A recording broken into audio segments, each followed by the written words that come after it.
અને બેઠા બેઠા હાવ તમને કોઈ એનર્જી ઘટે, એ એનર્જી જાય ક્યાં એ જોવો જ રિપ્લે કેમ નો આવ્યો,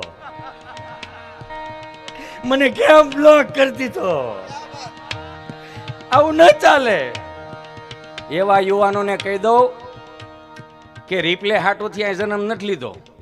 આપણે આપણી કાંઈક અંદરની શક્તિ જગાડો, આપણી માને ને આપણા બાપને કાંઈક પ્રાઉડ ફીલ થાય એવા કામ કરો, નહીં કે આમાં આમાં પડ્યું રહેવાનું છે. અને હાવ શેડ સોંગ સાંભળે, હાવ શેડ સોંગ.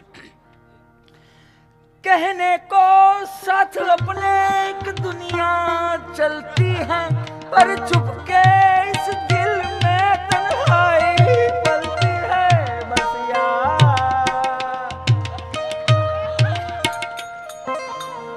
એવા યુવાનોને કહો કે મારા બાપ શેડ સોંગ સાંભળવાને એક વખત હનુમાનજી મહારાજને યાદ કરો, કુળદેવીને યાદ કરો, હુરાપુરાને યાદ કરો.